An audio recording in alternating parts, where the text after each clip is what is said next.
Muy bien, le damos una cordial bienvenida, bendiciones para todos, una cordial bienvenida a este fantástico programa.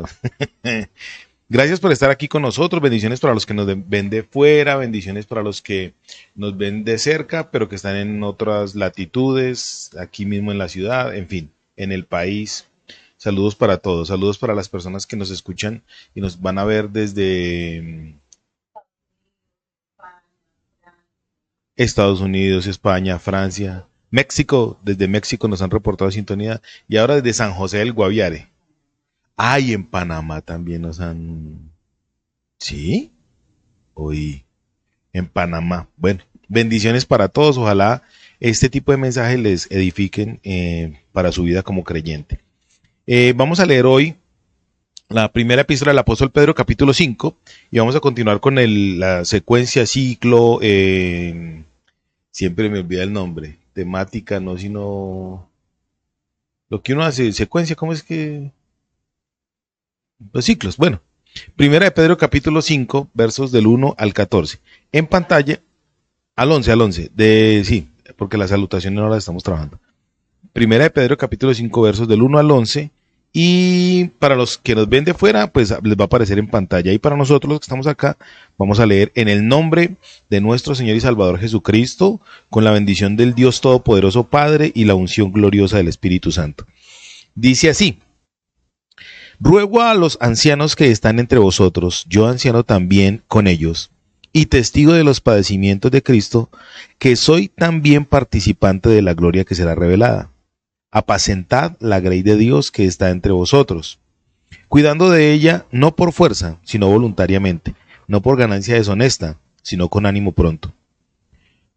No como teniendo señorío sobre los que están a vuestro cuidado, sino siendo ejemplos de la grey. Y cuando aparezca el príncipe de los pastores, vosotros recibiréis la corona incorruptible de gloria.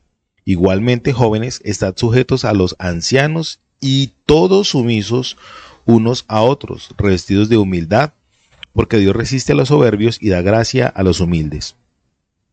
Humillaos, pues, bajo la poderosa mano de Dios, para que Él os exalte cuando fuere tiempo, echando toda vuestra ansiedad sobre Él, porque Él tiene cuidado de vosotros. Sed sobrios y velad, porque vuestro adversario, el diablo, como león rugiente, anda alrededor buscando a quien devorar, al cual resistid firmes en la fe, sabiendo que los mismos padecimientos se van cumpliendo en vuestros hermanos en todo el mundo. Mas el Dios de toda gracia, que nos llamó a su gloria eterna en Jesucristo, después de que hayáis padecido un poco de tiempo, Él mismo os perfeccione, afirme, fortalezca y establezca. A Él sea la gloria y el imperio por los siglos de los siglos. Amén. Muy bien. Hoy el mensaje lo hemos titulado El ejemplo de un siervo, ¿cierto? El ejemplo de un siervo. El ejemplo de un siervo. Me gusta mucho esta serie, se llama serie, que hemos hecho de la primera epístola del apóstol Pedro. Vuelvo y repito, no hemos hecho una exégesis completica, exhaustiva, solamente un tipo devocional, pero eso nos ayuda mucho en nuestra vida como creyentes. Recapitular, en el capítulo 1 de la primera epístola de Pedro, del apóstol Pedro, él está hablando a la iglesia, una iglesia que está dispersa, una iglesia que está siendo fundada. Esto es algo que yo quiero aclarar también. En estos días escuché con este nuevo movimiento, nuevo no, porque ya lleva más de 20 años, pero este movimiento apostólico que surgió después del año 2000, donde se enseña a la gente que una de las características del apóstol es la persona que funda muchas iglesias. Y el apóstol es la persona que tiene la capacidad de ir y fundar iglesias. Quiero hacer una claridad. Cuando el apóstol Pedro se postula como apóstol es testigo. Apóstolos es alguien que establece un reino. La cultura de la palabra apóstol proviene de Roma. Cuando Cristo vino acá a la tierra, Él redimió absolutamente todo, redimió el lenguaje, redimió aún las mismas culturas. Voy a colocar un ejemplo de redención. Dos ejemplos. El primer ejemplo es la cruz. Ustedes no han visto que hoy en día para tener imagen, la gente de Coca-Cola, uno ve el letrero de Coca-Cola y ya sabe que es Coca-Cola. McDonald's, uno sabe que la M es la M de McDonald's y así sucesivamente hay muchas imágenes o isólogos que la publicidad hace que uno identifique el producto con lo que uno de pronto necesita, ¿sí o no? Cuando el Señor Jesús vino, la cruz era una imagen de muerte según la cultura romana.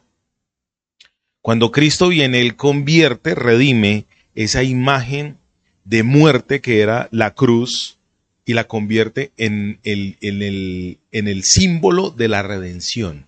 Ahora usted donde ve una cruz, asocia la cruz, así sea con la Iglesia Católica, pero usted la asocia con el símbolo de ¿quién?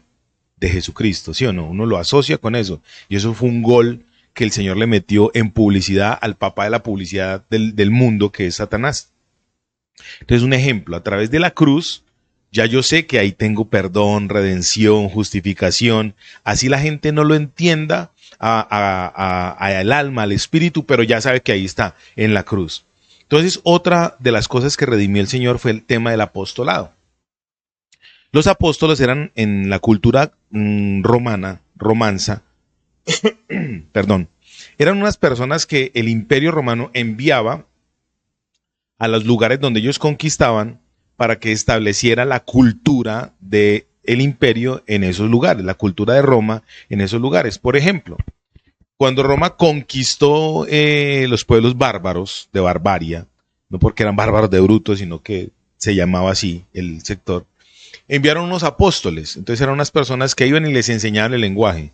¿Cuál era el idioma que quería implementar el Imperio Romano? El latín, el lenguaje romanza de Roma. Entonces querían implementar el lenguaje. Uno, la moneda, las monedas tenían que ser monedas acuñadas con la cara del César. Por eso el Señor Jesucristo dijo, al César lo que es del César, o sea, la plata de impuestos para el César, y a Dios lo que es de Dios. También querían colocar la cultura en cuanto a los términos. Roma quería implementar sus características, sus deidades en cuanto a la religión. En fin, ese era el fundamento de un apóstol, establecer en conversión a las personas que conquistaban a lo que ellos estaban tratando de hacer. Eso es lo que, sí, la religión, todo lo que tiene que ver con el ser humano, todo lo que tiene que ver con el ser humano. Hoy en día la gente dice que hace 2000 años eran muy brutos. Brutos ahora, porque la filosofía no ha evolucionado, la filosofía ha involucionado. O sea, en vez de ir hacia adelante, ha retrocedido. Entonces, esos son los dos ejemplos. Un ejemplo, el ejemplo de la cruz. Cristo que redimió ese símbolo de muerte y lo convirtió en un símbolo de vida, de esperanza, de redención. Y el apostolado también el Señor lo redimió. Ahora, ¿qué hizo el Señor? Cogió y estableció un grupo de personas, a los apóstoles. Claro que no fueron solamente los 12, fueron más. Pero Él cogió a este grupo, perdón. Él cogió a este grupo y lo discipuló, y a través de los 3 años y medio, casi 4, que estuvo con ellos, les mostró en él, en Cristo, la esencia del reino, lo que era el reino de Dios, lo que tenía que hacer el verdadero creyente, el verdadero discípulo. En el Sermón del Monte les empezó a hablar acerca de cuál era el carácter, las características morales que debía tener el reino al cual él estaba invitando a vivir. Porque Cristo, ¿qué está haciendo con usted y conmigo? Nos está invitando a vivir a su reino eterno.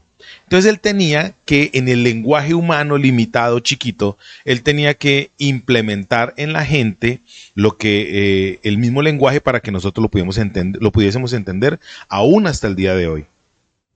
Entonces, apóstol no es aquel que va e implanta iglesias. No, los apóstoles fue un grupo de personas que Cristo apostoló, mandó, dirigió para que establecieran no las iglesias, sino la iglesia que estaban haciendo, el reino que se estaba empezando a implantar en ese momento. Entonces él empezó a decir, el apóstol, en el capítulo 1 empezó a decir, yo soy apóstol de Dios, apóstol de Jesucristo, y para poder ser apóstol tuve que vivir lo que él vivió, tuve que percibir lo que él percibió. El apóstol Pedro fue uno de los 3 que percibió una metamorfosis, una transfiguración del Señor Jesucristo para mostrarle a él y a su hermano y a los otros 2 muchachos que ellos, a los otros apóstoles, que ellos vieron la glorificación de Cristo en un estado terrenal.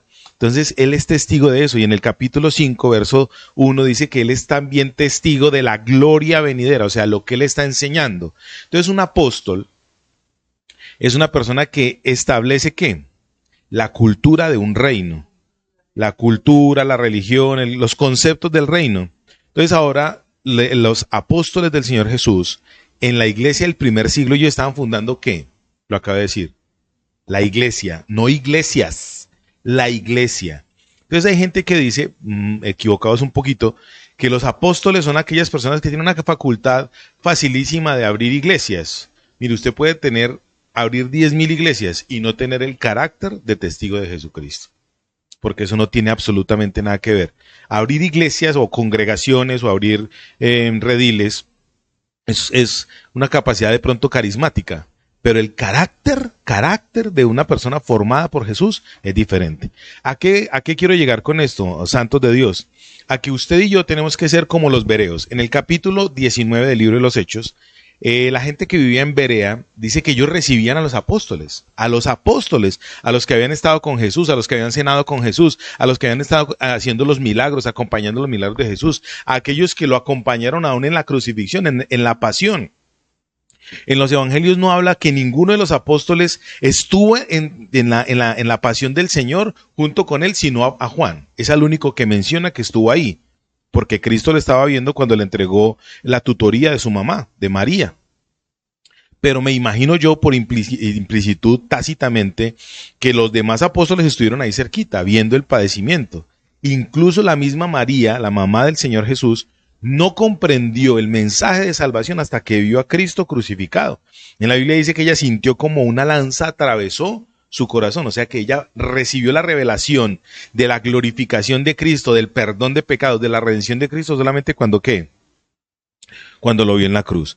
Entonces, yo quería a manera de introducción hacer esta claridad. Los apóstoles fueron los encargados de fundar la iglesia. Entonces es una característica que absolutamente nadie va a poder tener porque esa dispensación ya pasó. Estamos tratando, claro, ¿no? Todavía el Imperio Romano no ha dejado de existir. El Imperio Romano ya no es político, ahora es más teso, porque el Imperio Romano ahora es espiritual. Porque la Biblia dice, de hecho, el apóstol Pedro habla de Babilonia, haciendo referencia a Roma en lo espiritual. Cuando el apóstol Pedro está citando a Babilonia, está citando esa Roma, a la Roma imperial que se iba a venir a conquistar. Ya lo dijiste, aparte de que es cultura, es sobre todo a nivel espiritual. ¿Usted sabía que la nación que más embajadas tiene en el mundo es Roma? No es Roma, es el Vaticano, porque el Vaticano es una nación dentro de Italia, dentro de Roma. El Vaticano es una nación chiquita, pero es la nación que más embajadas tiene porque nosotros se la sustentamos. Cuando yo era creyente católico de la tradición romana tradicional, uno con las ofrendas y todo para que le duelen a los que les duele que uno diga eso. Con las limosnas, con las ofrendas, con las dádivas que uno daba, ¿con qué estaba sosteniendo? Las embajadas de un reino que necesita que le sostengan su embajada. Es la única nación que no tiene que pagar por sus embajadas. Antes sus embajadas le mandan dinero a esa nación. El Vaticano es una nación, eso lo vamos a mirar después con unos estudios muy buenos que vamos a hacer de eso. Sí, así es perfecto. Nuestro conquistador es el Señor Jesús y el reino de los cielos está siendo implantado en nosotros. La iglesia del primer siglo tenía entonces ese pensamiento en su cabecita. Ellos ya les estaban cambiando el ideal de subyugación política por libertad espiritual. Ellos, a la gente de esa época, el Imperio Romano los obligaba a adorar a los dioses que ellos adoraban. Los obligaban, no era de que, ay, si yo quiero lo hago, no. Como ellos eran politeístas, Roma era politeísta, de hecho hubo varios emperadores que se autodenominaron dioses. Entonces, a ellos lo que les importaba era que la gente se inclinara y adorara a sus deidades, porque era parte de la colonización que ellos habían hecho, del imperialismo que ellos habían colocado en ellos. Por eso hoy en día no es raro que la iglesia tradicional católico romana tenga tantos ídolos para adorar. Claro que los carismáticos ahora dicen que son íconos, no que son ídolos, sino que son íconos. Igual, los adoran. Todo lo que sea objeto de adoración es un ídolo.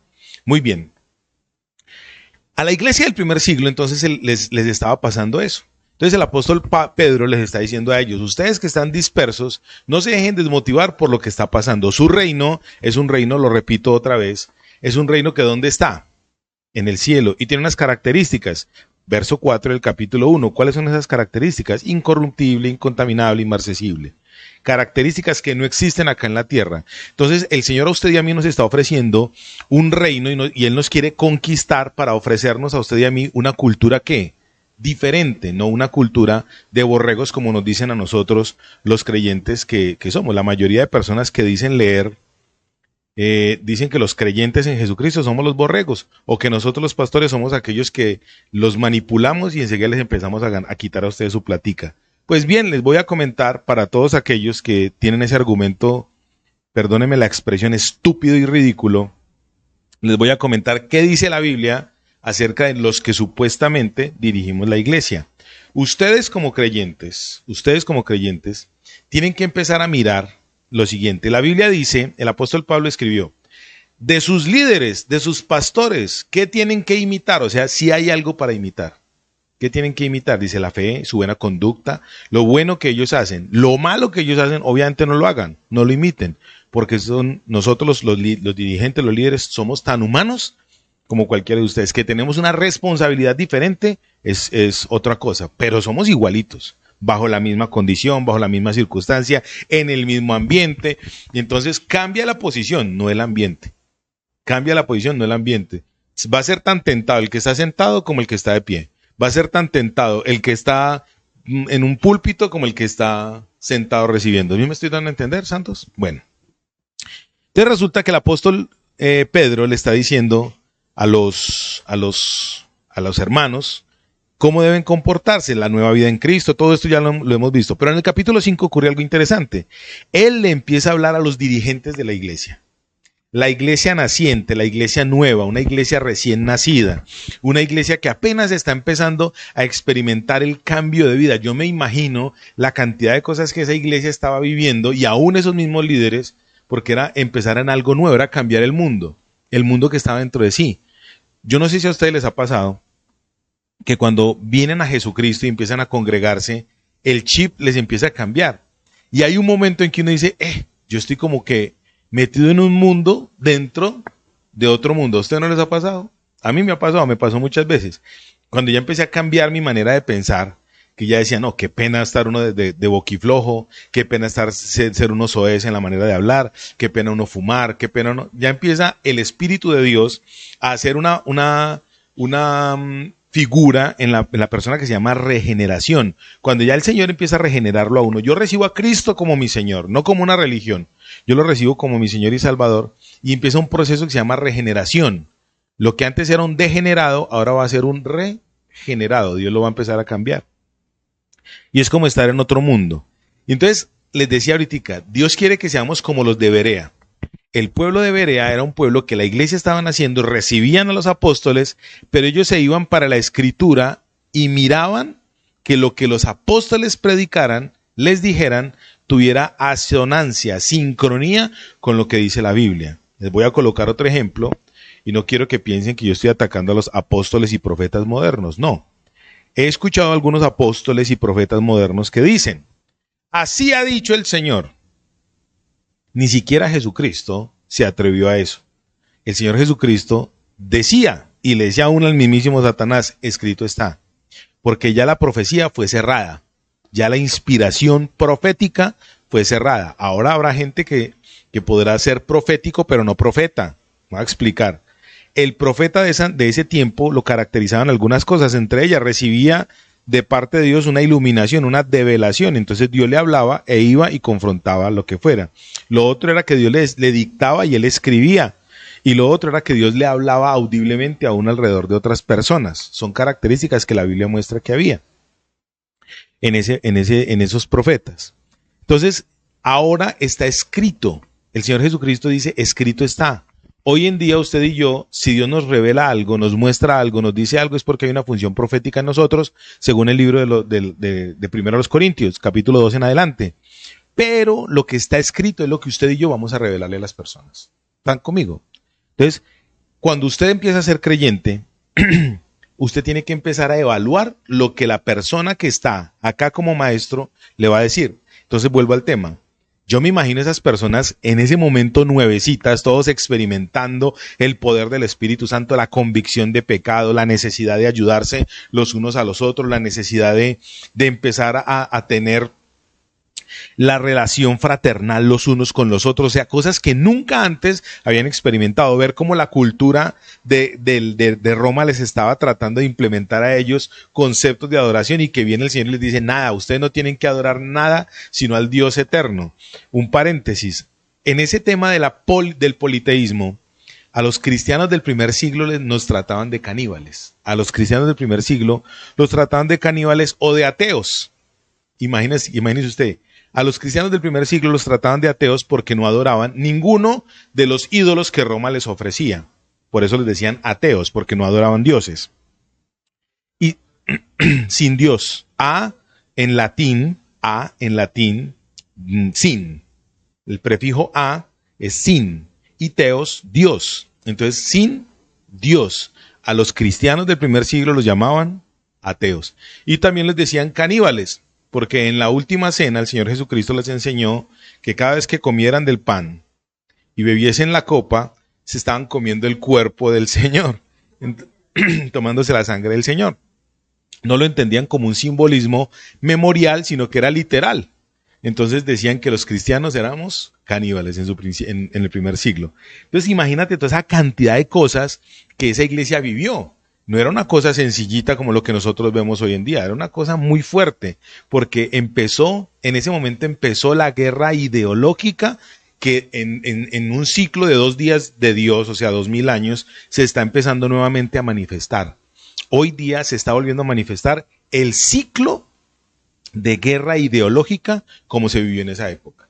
En esa época era una guerra ideológica y de armas, pero Cristo vino a quitar lo bélico y dejó solamente lo ideológico. Hoy en día vuelve a ser lo mismo. Hay lugares donde es con armas, sobre todo en el oriente, y también ideológicamente. Pero en sí la guerra, ¿cuál es? Es una guerra ideológica, una guerra filosófica y por sobre todas las cosas una guerra espiritual, porque se está luchando desde el plano espiritual. No hay que olvidar que el mundo espiritual es más real que el mundo material. Amén. Bueno, espero que me esté dando a entender. Entonces resulta que cuando el Señor empezó a implementar esto, el apóstol Pedro fue usado para darle consejos a la iglesia. Bueno, iglesia, ustedes pónganle pues cuidado, van a seguir el ejemplo de Cristo primero que todo. Pero ustedes, hermanos que me están ayudando a hacer la labor de Dios, la labor perfecta en manos de hombres imperfectos, necesito que empiecen a entender esto. Para poder hacer la obra de Dios, para poder entender el plan de Dios hay que tener humildad. Recuerdan que eso lo vimos en el programa pasado, en la transmisión pasada. Hablamos de humildad y hablamos de 3 características, o más bien, la humildad es una actitud. Y la humildad genera testimonio y la humildad genera revelación de Dios. Cuando yo soy humilde, según este texto, Dios se acerca a mí, porque Dios dice en su palabra que Él al que es humilde lo acoge, pero al que es altivo lo ve de lejos o aún lo rechaza. Entonces vamos a mirar características que debe tener un siervo de Dios.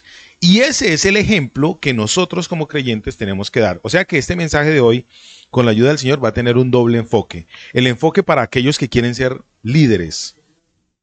Ya llevo 24 minutos, bueno. El enfoque para aquellos que quieren ser líderes y el enfoque para aquellos que son oveja y que pueden estar en algún lugar. Entonces voy a dar, el enfoque para líder es el siguiente. El enfoque para líder lo voy a dar primero y luego el enfoque para el creyente. Características, vamos a mirar 1, 2, 3, 4, 5, 6, 7 características. 8 características que debe tener el que quiere ser siervo, el que quiere ser líder. Les voy a decir algo bien interesante. Cuando la gente llega a una iglesia y llega con fervor de Dios, quiere ser como el que está predicando. Y entonces se empieza a decir, usted le va a servir al Señor, y se pretende que servir es solamente predicar. Predicar o cantar en el grupo de alabanza. No, servir a Dios es reconciliar a la gente con Dios. Y para allá vamos. Primera característica. En el verso 2, el Señor le está diciendo a través de Pedro a los líderes, a los ancianos de la iglesia, a los que tienen más estudio, a los que tienen madurez espiritual, les está diciendo lo siguiente: apacentad la grey de Dios. Apacentar en el lenguaje del campo es dar de comer, es ministrar, es suministrar, es estar dándoles buen pasto. Por ejemplo, los pastores, que es el ejemplo que coloca el Señor, usted va a un lugar donde hayan ganado ovejuno y los pastores están pendientes de que las ovejitas tengan buen pasto y buena agua. Ese es el fundamento. Cuando Dios dice apacentar, quiere decir denles buen pasto y buena agua. Eso para los que quieren ser maestros. El pasto, según la simbología bíblica, es ¿qué? La comida bíblica. Lo que usted le dé a la oveja para que ella coma. Las enseñanzas que usted le dé para que ella perciba. Y ahora para la oveja, el apacentar es que lo cuiden. O sea, si el líder quiere darle de comer, la oveja, ¿qué tiene que percibir? Tiene que percibir la comida. Entonces resulta que aquí hay algo interesante. En el primer aspecto dice apacentad la grey de Dios. La grey, para allá voy, es el pueblo de Dios, la familia de Dios. Es un grupo de ovejas que deja de ser un grupo general por convertirse en una familia. La grey eran las ovejas que eran de una misma línea. Me voy a explicar. Papá ovejo y mamá ovejita tuvieron ovejitas. Una grey es esa familia de ovejitas. El rebaño es completo, muchas familias de ovejas. Pero la grey es un grupo más pequeñito. O sea que esto que tenemos aquí es una ¿qué? Grey. ¿Y a quién le pertenece? Dice que es grey de Dios. Así que cuando una persona pretenda ser un anciano, madurar espiritualmente, querer ser un líder de una iglesia, lo primero que tiene que hacer es asegurarse de que está capacitado para poder dar ¿qué a las ovejas? Alimento. Que no llegue cualquier persona, como dice el apóstol Pedro, que cuando alguien necesite que nosotros defendamos nuestra fe, lo podamos hacer diligentemente. Que no llegue, por ejemplo, una doctrina rara donde enseñe que hay que bautizarse por los muertos y la gente diga que sí, no hay problema. Donde venga una doctrina rara que les diga que para poder entrar al cielo hay que sacrificar, hay que hacer, ¿no? Cristo ya lo hizo en la cruz del Calvario. Poder dar buen alimento es enseñarle a la gente eso. Enseñarle doctrinas básicas como, por ejemplo, la salvación por gracia, el perdón por fe. Enseñar doctrinas básicas como, por ejemplo, la redención, la regeneración, la justificación, la salvación. Eso es darle alimento a una persona. Si una persona que pretende ser maestro, anciano, no comprende las doctrinas básicas, ¿qué le va a poder dar a usted? Entonces ahora usted como oveja, usted puede percibir. Hay ovejas que perciben alimento y se indigestan, porque puede que les den mucha información, mucha comida gruesa.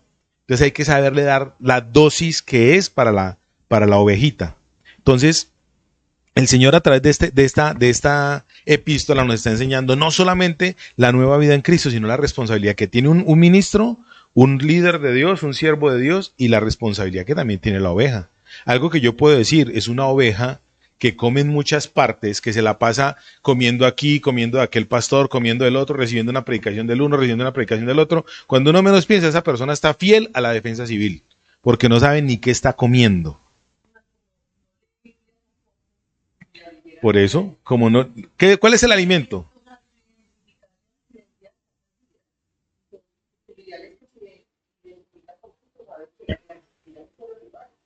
Es suficiente. Ustedes no han visto que uno cuando va a varios restaurantes siempre va con expectativas. Uno va, por ejemplo, a un restaurante y vamos a ensayar. Y si le va bien, pues comió, si no, pues no vuelve.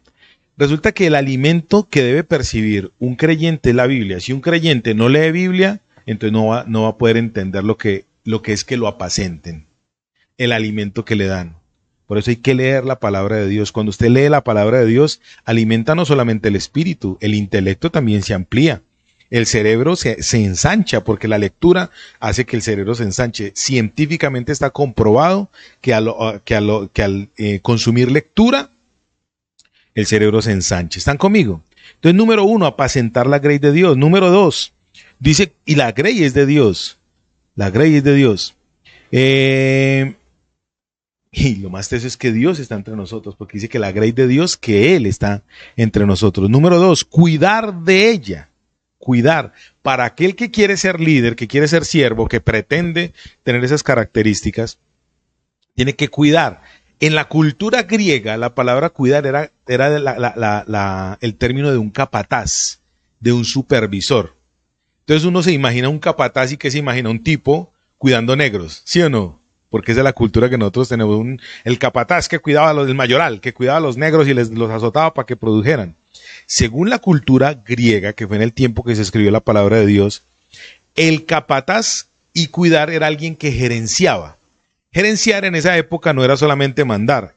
Gerenciar era el que se encargaba de inventarse programas, aspectos, características para que las ovejas en más descanso pudieran reproducirse más. O sea, el gerente es el que tiene la capacidad de producir y reproducir, también de supervisar. Entonces, el que quiere ser el cuidador de las ovejas, tiene que tener la capacidad de hacer que esas ovejas den fruto. Y no solamente den fruto, como dice Primera de Juan, como dice el Evangelio según San Juan. No solamente den fruto, sino que también den más fruto y que también den mucho fruto. Esa es la característica para el que quiere ser el cuidador. Ahora, la responsabilidad para el que recibe, para la oveja. La oveja tiene que dejarse cuidar. En el término de las ovejas hay algo bien interesante, en el término de los rebaños. Hay ovejitas que son brinconas. Una vez vi un video de una ovejita brincona. Yo creí que una ovejita brincona era una ovejita que brincaba y se quedaba quieta. No, una oveja brincona es una oveja que brinca mucho y cada rato se cae en zanjas, entonces tiene que venir el pastor y sacarla de esa zanja, ¿cierto? Entonces me llamó mucho la atención cuando vi eso, que estaba estudiando eso, que hay ocasiones en que la oveja es tan brincona que el pastor le tiene que quebrar la patica para que deje el vicio de estar brincando. Entonces, los que quieren ser cuidadores de ovejas tienen la responsabilidad de ser gerentes, de cuidar, de supervisar. Gerente no es el que manda. Gerente, según la cultura griega, es aquel que está en capacidad de desarrollar productivamente. Pero la oveja también tiene que dejarse cuidar.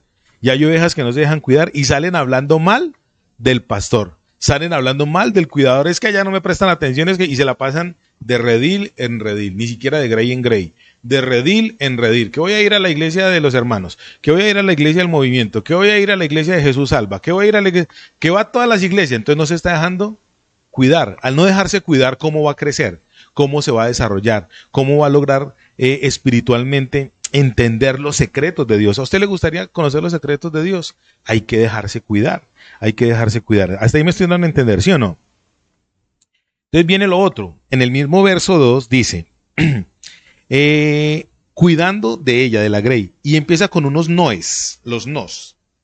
Dice, no por ganancia deshonesta. Hay que cuidar la grey. Dice, no por ganancia deshonesta. No por ganancia deshonesta. A mí me gusta mucho esto cuando empieza... perdóneme, no es por ganancia deshonesta. Vosotros cuidando de ella, cuidar. No por fuerza, antes de la ganancia deshonesta. No por fuerza. Los que quieren ser cuidadores, los que quieren ser ancianos, los que quieren cuidar, tienen que entender que no es braviado. O sea, vamos a explicar mejor. Nosotros cristianos, según la Biblia, somos el ejército de Dios, pero al mismo tiempo somos la novia de Cristo. Cuando dice la Biblia que usted tiene que cuidar la grey de Dios no por fuerza, quiere decir que usted no tiene que ser un mercenario, o sea, un soldado profesional que le pagan para que usted haga su función. Dice no por fuerza, sino voluntariamente. Yo siempre he enseñado, y en muchas veces le he enseñado a los líderes de la iglesia, que eso es un trabajo de voluntariado. Aquí no hay ganancia, aquí no hay pago, aquí se hace es por por servicio a Dios, por amor a la obra de Dios, porque hemos tenido un encuentro con Dios y para poder ser un anciano de la iglesia, para poder crecer espiritualmente, lo primero que debemos haber tenido es un encuentro directo y personal con Cristo. No es una cosa que porque me van a pagar yo lo voy a hacer. Es un tema que se relaciona directamente con Dios. Por eso dice no por fuerza. Mira, como me pasó a mí alguna vez, yo vi en una reunión de pastores que estábamos, como el pastor principal de la iglesia le dijo a otro que estaba en el equipo de pastores, necesito que me pastorees la iglesia de tal parte, y lo mandaron para una iglesia. Y el tipo, en vez de ponerse contento, él se fue aburrido, porque él no quería ese pueblo. Él quería, era una ciudad. Entonces él no quería irse para un pueblo. Entonces él se fue para...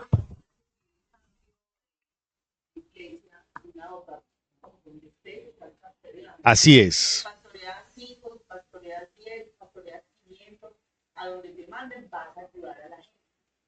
Así es. ¿Cuál es la motivación? Es porque es por fuerza. No lo hacen voluntariamente. Cuando, cuando cuando Isaías tuvo el encuentro con el Señor, Isaías dijo, Señor, heme aquí, envíame a mí. Fue un aspecto que voluntario. Él dijo, Señor, donde me mande, que me va a mandar para un pueblo, amén, que me va a mandar para Estados Unidos, amén, que me va a mandar para Europa, amén, que me va a mandar para Titiribí, para el Perú, para donde me mande. Porque la fuerza y el dominio tiene que sujetarse al Señor. Entonces hay personas, líderes, siervos, ancianos, que quieren hacer eso, quieren es por la fuerza.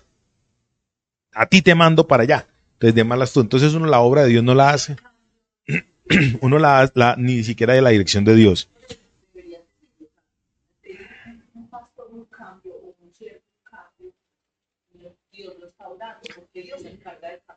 Así es, bueno, voy a hacer la claridad. Cuando yo como pastor me envían a mí a un lugar y estoy pastoreando allá y pido un cambio, pido que me manden para otra ciudad, para otra iglesia, yo estoy forzando algo que no es de Dios. Porque si es de Dios, Él me ubica. Por eso aquí en el mismo pasaje dice, y Él después de que hayáis padecido por un poco de tiempo, Él mismo os perfeccione, os afirme, os fortalezca y os establezca. Eso dice el mismo texto, haciendo referencia a esto. Entonces resulta pues, ya para ir terminando, eso lo vamos a seguir dentro de 8 días, no es por fuerza, no es por fuerza, tiene que ser voluntariamente. Entonces, el que quiere servir a Dios, ¿cómo lo tiene que hacer? Voluntariamente. Ahora, ¿cómo aplica para la oveja? A una oveja no se forza. Yo a una oveja no la puedo forzar a quedarse acá. Miren, nosotros cometimos ese error con mi esposa acá en la iglesia, de querer que la gente se quedara aquí y entonces, ay pastor, es que no tengo para el pasaje, tranquilos, nosotros le damos el pasaje y nos volvimos unos auspiciadores de pasajes impresionantes, porque a todo el que llegaba, entonces nosotros le damos pasajes. Voy a cometer una infidencia. Una vez nos pusimos a hacer cuentas y semanalmente en la iglesia nos estábamos gastando casi entre 300 y 400 mil pesos subsidiando pasajes semanales. Entonces, para que fueran la gente a la iglesia, para que fueran a recibir de la iglesia. ¿Eso es hacerlo voluntariamente o forzado? Había un momento en que esa gente pues se sentía forzada porque nosotros le estábamos prácticamente pagando porque fueran a la iglesia. Aprendimos. Entonces, el que quiere hacerlo, lo tiene que hacer voluntariamente. Y el que quiere recibir, ¿qué tiene que hacer? Voluntariamente.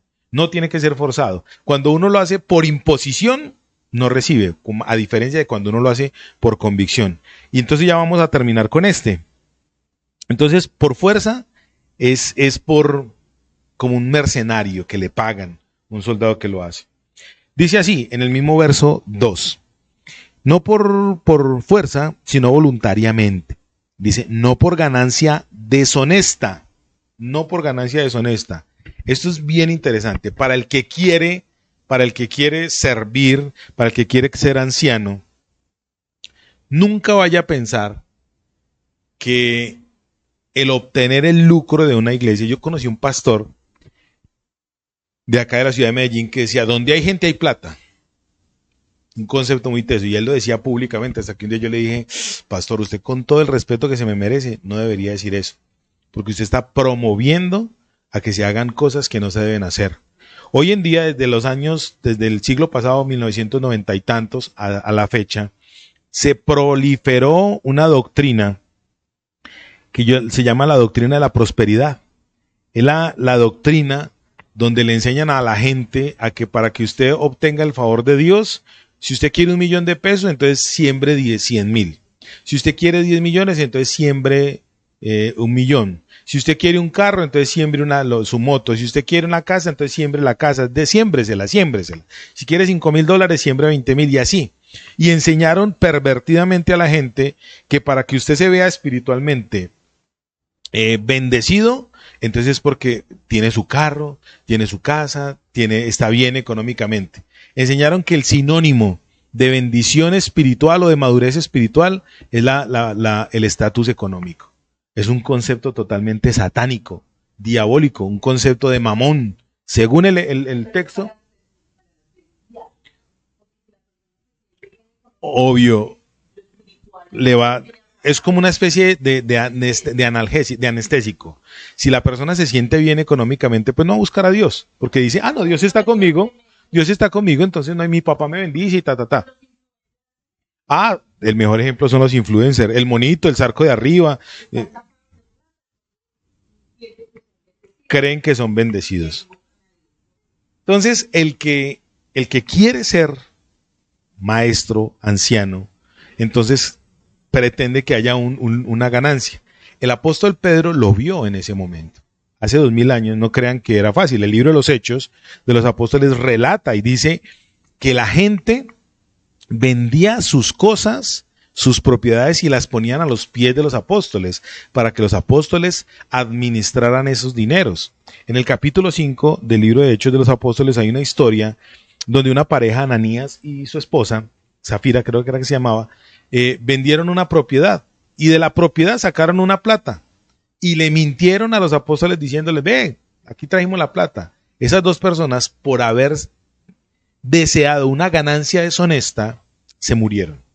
Los dos se murieron. Entonces el apóstol Pedro conocía las consecuencias que habían de tratar de obtener una ganancia deshonesta. Él les dijo a ellos, oiga, eso no era suyo, esa plata no era suya, esa casa no era suya.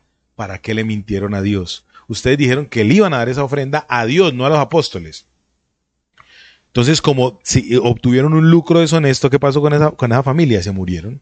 Esposo y esposa se murieron, perdieron todo, hasta la vida la perdieron. Entonces el apóstol está enseñando eso. Si usted quiere ser un líder, un anciano de la iglesia, no lo haga con la motivación del lucro, porque eso es una ganancia deshonesta. Un pastor tiene el derecho, dice la Biblia, el que vive del evangelio, pues el que predica el evangelio, el que trabaja en el evangelio, que viva del evangelio.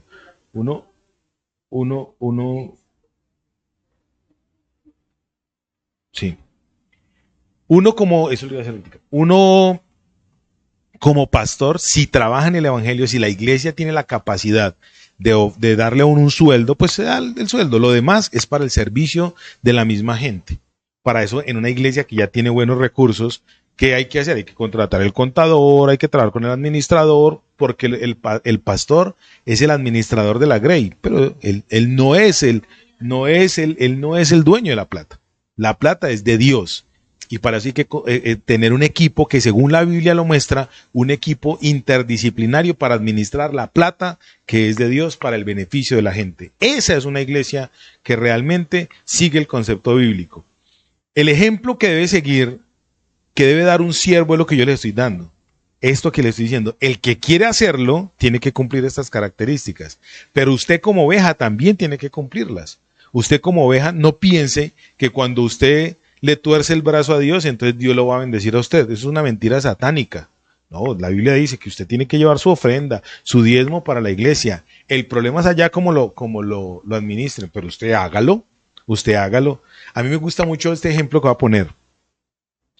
¿Quién es el que se interesa porque usted esté aquí convocado? Es el pastor, es Dios. Resulta que la Biblia dice que donde hay 2 o 3 reunidos en su nombre, el Señor está ahí en medio. Nosotros, cuando llegamos a cualquier parte, llegamos tarde, porque estamos menospreciando eso. La gente que llega tarde a la iglesia, no, ya están cantando, eso no hay problema. Los cantos, cuando se levantan cantos en una iglesia, no es entretenimiento. no es para llenar. Es un tema de alabanza y adoración y exaltación al gran rey. Entonces, cuando usted llega tarde, usted está irrespetando a ese gran rey. Cuando usted llega tarde, está irrespetando al que lo convocó a usted, porque usted le está menospreciando. Así mismo es con la plata.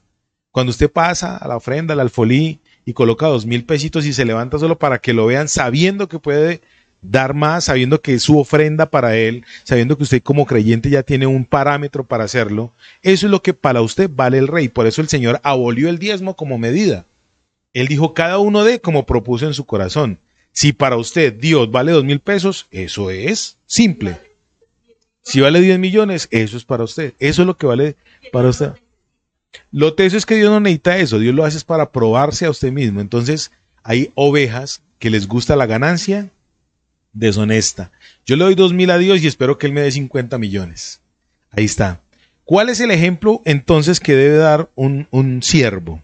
El ejemplo que debe dar para la grey es darles buen alimento, apacentarlos. Número 2, cuidarlos. Número 3, no hacerlo forzadamente. Número 4, no por una ganancia deshonesta. Y termino hoy con esto, con ánimo pronto. Termino hoy con esto. ¿Qué es el ánimo pronto? Ánimo es tener el deseo de hacerlo. Y pronto es diligentemente. El que lo quiere hacer, hágalo ya. No posponga, no postergue. El postergar es malo. Yo lucho mucho con eso. En mi casa mi esposa siempre me llama mucho la atención por eso. Por postergar. El postergar es pecado. Hay un dicho popular que dice, no deje para mañana lo que puede hacer hoy. Igual para la oveja. ¿Cómo la oveja va a aplicar este ánimo pronto? Si usted quiere ir a la iglesia, vaya. No se deje desmotivar, envolver por los afanes del mundo. Que el sueñito, que la cultura de que es que trabajé toda la semana y ahora para madrugar el domingo. Hombre, si quiere ir, hágalo. Como dice la Biblia, que su sí sea sí y su no sea no. Si no quiere ir, no vaya. Pero si quiere ir, hágalo. Eso es una cosa maravillosa. No solamente las ciclovías, el tema de las ciclovías. Cada 8 días uno ve que cierran ciertas avenidas y la gente desde las 6 de la mañana está allá. Y toda la semana madrugó a trabajar. Y he visto cuando voy a llevar a mi hijo al colegio, por donde yo me bajo, hay un gimnasio que lo abren desde las 5 de la mañana. O sea, la gente va al gimnasio, madruga y luego se van a trabajar. ¿Sí? Ánimo pronto, pero cuando se trata de Dios, la gente lo desplaza. Entonces termino ya pues con esto. Estos 5 aspectos, vamos a mirar luego los otros, es para que usted como oveja lo sepa, lo entienda. Como oveja, voy a darle esta recomendación. Si usted ve que en la iglesia donde está su siervo, su líder, aquel no alimenta bien la iglesia, no cuida bien la iglesia, no tiene diligencia, usted lo ve forzado, ve todas estas características, ve que son negativas, huya de ese lugar, porque en ese lugar usted no va a crecer. Esa es mi recomendación para usted como creyente. Si usted ve como ovejita, si usted ve que en la iglesia donde usted se congrega, el pastor no cumple estas características, huya de ahí. Porque usted no va a crecer, usted no va a crecer, sino voy que no ni siquiera son por eso dice la grey de Dios. La administración obvia. La grey de Dios, o sea que las ovejas no son de uno.